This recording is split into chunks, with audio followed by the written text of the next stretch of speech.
Hi friends, good morning. Welcome to ராமேஸ் vlog. நாம் இந்த வீலாகில் என்ன பார்க்க போகிறோன்னா, என்னோடய மார்னிங்லேருந்து ஈவினிங் வரைக்குமான ரொட்டீன் ஒர்க்கை தான் இந்த வீலாகில் நான் ஷேர் பண்ண போகிறேன். கண்டிப்பாக இந்த வீலாக் வந்து உங்களுக்கு ரொம்பவே பிடிக்கும். இந்த வீலாகில் நான் வந்து என்ன குக் பண்ண போகிறேன், என்ன மாதிரியான ஸ்நாக்ஸ் வந்து என் குழந்தைக்கு கொடுத்து அனுப்ப போகிறேன் அப்படிங்கிறத நான் ஷேர் பண்ணுறேன். இப்போ பார்த்திங்கன்னா, நான் வந்து வத்தல் வந்து காய போட்டிருக்கேன். ஏன்னா வந்து வத்தலில் வந்து நல்ல பேக்கெட்டில் இருக்கும் போதே அது பூஞ்சை பிடிச்சிருச்சு. ஸோ அதனால் நான் வந்து காய போட்டிருக்கேன். இங்கே வெயிலில் காய வைக்கிற சான்ஸ்லாம் இல்லை. ஸோ அதனால் கடாயில் வறுத்துட்டு ஒரு தடவை ஆற வச்சுருக்கேன். இப்போ நான் லஞ்சுக்கு என்ன ப்ரிப்பேர் பண்ண போகிறேன்னா, நான் வந்து காலிஃப்ளவர் கிரேவி செய்ய போகிறேன். ரொம்பவே சூப்பராக இருக்கும். இந்த காலிஃப்ளவர் கிரேவி செய்கிறதுக்கு நீங்கள் காலிஃப்ளவர் கொஞ்சம் பெரிய பெரிய பூவாக பிச்சு வச்சுக்கிட்டிங்கன்னா தான் அந்த கிரேவியில் நல்லாயிருக்கும்.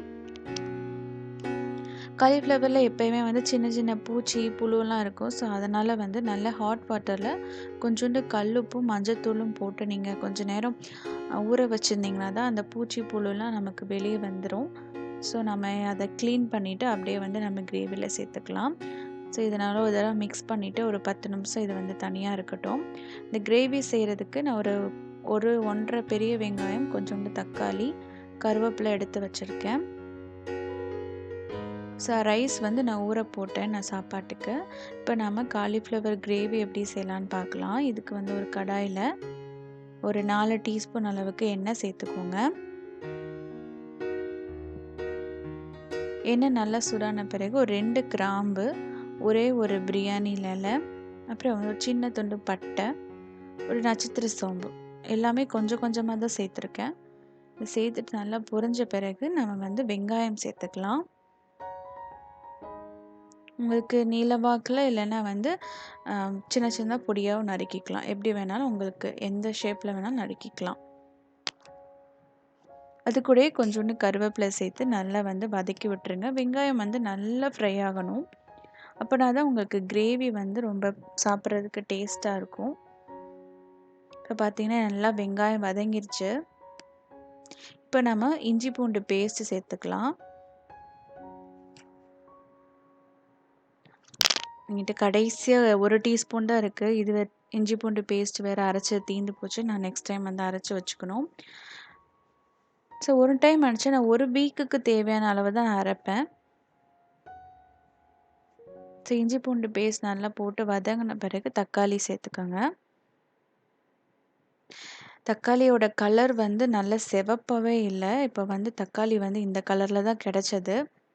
ஆனால் நல்லா சிவப்பாக இருக்கிற தக்காளி சேர்த்திங்கன்னா குழம்போட கலரும் ரொம்ப நல்லாயிருக்கும். ஸோ அதுக்கு வதங்கிறதுக்கு தேவையான அளவு உப்பும் மஞ்சத்தூள் சேர்த்துக்கிறேன். இப்போ பார்த்திங்கன்னா தக்காளி நல்லா வதங்கிருச்சு. இப்போ இதில் நம்ம மிளகாய்த்தூள், மசாலா பொருட்கள்லாம் சேர்த்துக்கலாம். ஒரு டீஸ்பூன் அளவுக்கு மிளகாய்த்தூள், 1.5 டீஸ்பூன் அளவுக்கு மல்லித்தூள், இதெல்லாம் சேர்த்து நல்லா ஃப்ரை பண்ணிவிட்டு இப்போ வந்து நம்ம காலிஃப்ளவர் அந்த சுடுதண்ணியில் ஊற வச்சுருக்கோம்ல, அதை நம்ம சேர்த்துடலாம். நல்லா தண்ணியெல்லாம் வடிச்சிட்டு நீங்கள் சேர்த்துக்கோங்க.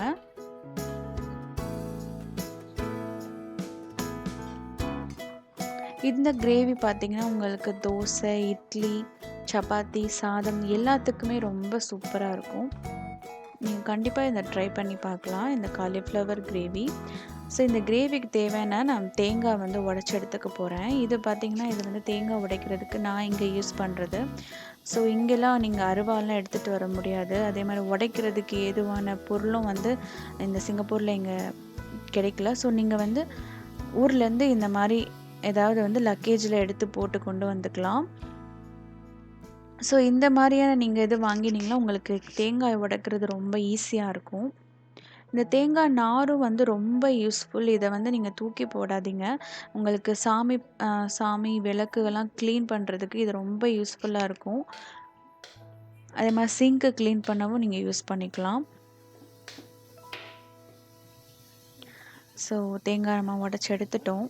நல்லா வந்து நீங்கள் கிரேவி, சட்னி இதுக்கெல்லாம் வந்து ஃப்ரெஷ்ஷாக வந்து உடச்ச தேங்காய் சேர்த்திங்கன்னா அந்த ஃப்ளேவரும் நல்லாயிருக்கும்.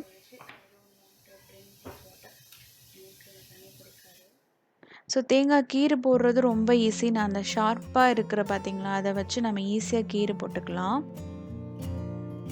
ஸோ ஈஸியாகவே வந்துடும் உங்களுக்கு.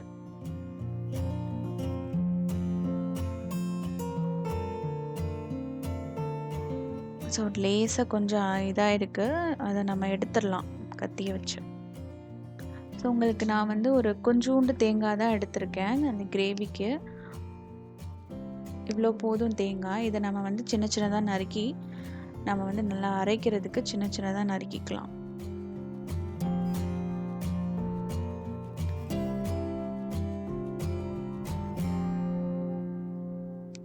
இப்போ இதில் பார்த்தீங்கன்னா நான் வந்து ஒரு 1/2 டீஸ்பூன் அளவுக்கு சீரகம் சேர்த்துக்கிறேன். அதுக்கு முன்னாடி கொஞ்சோண்டு முந்திரி பருப்பு, ஒரு 1/2 டீஸ்பூன் அளவுக்கு சீரகம், அப்புறம் வந்து ஒரு 1/2 டீஸ்பூன் அளவுக்கு சோம்பு, இது மட்டும் சேர்த்து நல்லா வந்து பேஸ்ட்டை அரைச்சி வச்சுக்கோங்க. இந்த மாதிரி பார்த்திங்கன்னா நல்லா பேஸ்ட்டை அரைச்சிக்கலாம்.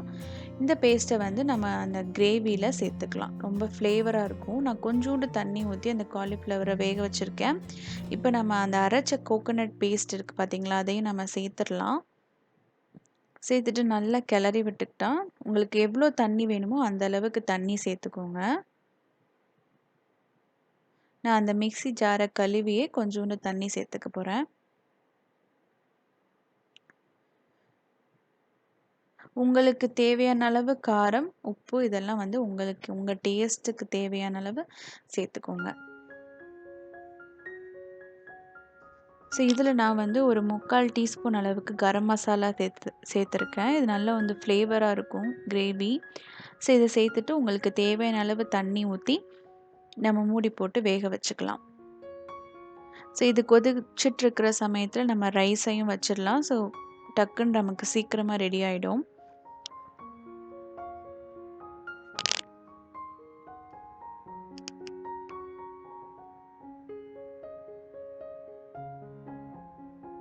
ஸோ நான் வந்து ரைஸில் உப்பு போட்டு தான் செய்வேன். இப்போ பார்த்தீங்கன்னா கிரேவி வந்து ஒரு 3/4 ரெடி ஆகிடுச்சு. நல்லா வந்து உங்களுக்கு சூப்பராக இருக்கும். இட்லி, தோசை எல்லாத்துக்குமே ரொம்ப நல்லாயிருக்கும். மெயினாக சப்பாத்தி, ரைஸுக்கும் ரொம்ப நல்லாயிருக்கும். கண்டிப்பாக இந்த கிரேவி ட்ரை பண்ணி பாருங்கள். இது நல்லா கொதிச்சிட்ருக்க சமயத்தில் நான் பீட்ரூட் வந்து நறுக்கி வச்சுட்டேன். ஸோ பீட்ரூட் பொரியலும் ரெடி ஆகிடுச்சு. ரசத்துக்கும் நான் அரைச்சி வச்சுக்க போகிறேன். பார்த்திங்கன்னா பூண்டு, கொஞ்சோண்டு சீரகம், மிளகு, கருவேப்பிலை இதெல்லாம் சேர்த்து பல்ஸில் போட்டு, ரொம்ப ஃபைனாக பேஸ்ட் பண்ணக்கூடாது, பல்ஸில் போட்டு கிரைண்ட் பண்ணிக்கணும். இந்த மாதிரி 1, 2 அடிச்சுக்கிட்டா தான் உங்களுக்கு ரசம் வந்து அப்படி தான் அடிச்சுக்கணும். அப்படின்னா தான் ரொம்ப நல்லாயிருக்கும். இப்போ பார்த்திங்கன்னா பொரியலும் ரெடி ஆகிடுச்சு. ஸோ வந்து டைம் பார்த்திங்கன்னா 12:20 அந்த டைம் ஆகிடுச்சு. இப்போ நான் வந்து குக்கிங்லாம் முடிச்சிட்டேன்.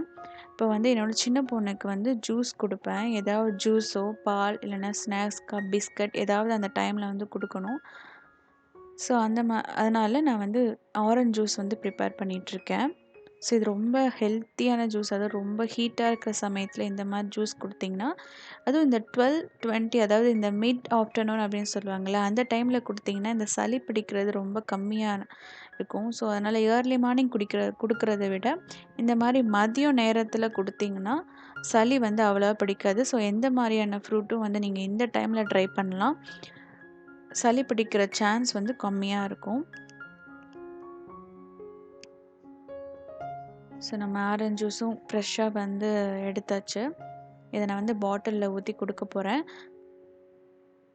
பாட்டில் வந்து ஏற்கனவே கழுவியாச்சு.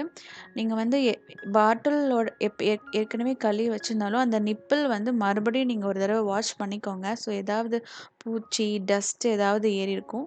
ஏற்கனவே வாஷ் பண்ணி வச்சுருந்தாலும் ஏதாவது கொடுக்க போகிறதுக்கு முன்னாடி அந்த நிப்பிள் ஒரு தடவை வாஷ் பண்ணிவிட்டு அதுக்கப்புறம் கொடுங்க.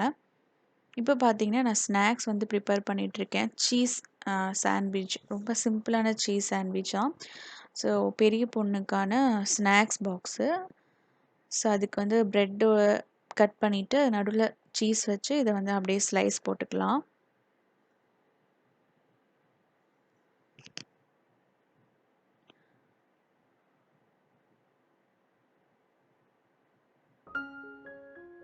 ஸோ இதை அப்படியே பாக்ஸில் எடுத்து வச்சு கொடுத்துடலாம். ஸோ ரொம்ப சிம்பிளான சீஸ் சாண்ட்விச் தான். உங்களுக்கு வேணும்னா வேறு சாஸ் இல்லைனா மற்ற வெஜிடபிள் ஸ்டஃப்பிங் கூட வச்சுக்கலாம். ஸோ இதெல்லாம் கொடுத்து அனுப்பிச்சு பாப்பாவும் ஸ்கூலுக்கு போயிட்டாங்க. இப்போ வந்து நான் வந்து இட்லி பேட்டரை அரைக்கிறதுக்காக நான் அரிசி ஊற போட்டுக்கிறேன். ஸோ இங்கே இட்லி அரிசி வந்து ஒரு 5 கிளாஸ் இட்லி அரிசி. 5 கிளாஸ் இட்லி அரிசினா நீங்கள் 1 கப் இல்லைன்னா 3/4 கப் அளவுக்கு உளுந்தம்பருப்பு சேர்த்துக்கலாம். இந்த மாவு வந்து எனக்கு ஒரு வாரத்துக்கு கண்டிப்பாக வந்துடும். ஸோ 1 கப் இல்லைன்னா 3/4 கப். அந்த உளுந்தோட குவாலிட்டி பொறுத்து நீங்கள் குவாலிட்டி ஹையராக இருக்கிற உளுந்துனா உங்களுக்கு வந்து ஒரு 3/4 கப்பே போதும். இல்லைன்னா அதோட கொஞ்சம் குவாலிட்டி கம்மியாக இருந்ததுன்னா நீங்கள் 1 கப் சேர்த்துக்கலாம். ஸோ இதில் வந்து ஒரு டீஸ்பூன் அளவுக்கு வெந்தயம், 1 இல்லைன்னா 1 1/4 டீஸ்பூன் அளவுக்கு வெந்தயம் சேர்த்துக்கோங்க. ஸோ இந்த அளவுக்கு நான் வெந்தயம் சேர்த்துக்கிறேன். இதை சேர்த்துட்டு நல்லா வந்து உளுந்து வந்து 2 இல்லைன்னா 3 தடவையாவது நல்லா வந்து வாஷ் பண்ணிவிட்டு அதுக்கப்புறம் வந்து ஊற வைங்க. ஏன்னா உளுந்து எவ்வளோக்கெவ்வளோ நீங்கள் கழுவுறீங்களோ அப்போனா தான் இட்லி வந்து நல்லா வெள்ளையாக வரும். அதே மாதிரி ரைஸும் அப்படி தான். நல்லா கழுவி ஊற வச்சாங்கன்னா தான் உங்களுக்கு வந்து இட்லியோட கலர் வந்து நல்லாயிருக்கும். நான் வந்து உளுந்து எப்பயுமே வந்து ஃப்ரிட்ஜில் தான் ஊற வைப்பேன். ஸோ நல்லா வந்து இட்லி வந்து ஃப்ளஃபியாக உங்களுக்கு வரும். ஸோ இப்போ நான் இட்லி ஊற வச்சாச்சு. நான் எல்லாமே க்ளீன் பண்ணியாச்சு. ஈவினிங் ஸ்நாக்ஸ்க்காக பார்த்திங்கன்னா கேப்சிகம் பஜ்ஜி ட்ரை பண்ணிகிட்ருக்கேன். ஸோ நல்லா டேஸ்டியாக இருந்தது கேப்சிகம் பஜ்ஜி. இந்த வீலாக் உங்களுக்கு பிடிச்சிருக்குன்னு நான் நம்புகிறேன். பிடிச்சிருந்தா என்னோடய சேனலை மறக்காமல் சப்ஸ்கிரைப் பண்ணிக்கோங்க. லைக் பண்ணுங்கள். உங்கள் ஃப்ரெண்ட்ஸுக்கும் ஷேர் பண்ணுங்கள். நான் ஏற்கனவே 2 வீலாக் வந்து அப்லோட் பண்ணியிருக்கேன். அதையும் போய் பாருங்கள். உங்களுக்கு கண்டிப்பாக பிடிக்கும். இந்த சேனலை மறக்காமல் சப்ஸ்கிரைப் பண்ணி வச்சுக்கோங்க. தேங்க்யூ ஃபார் வாட்சிங். பாய்.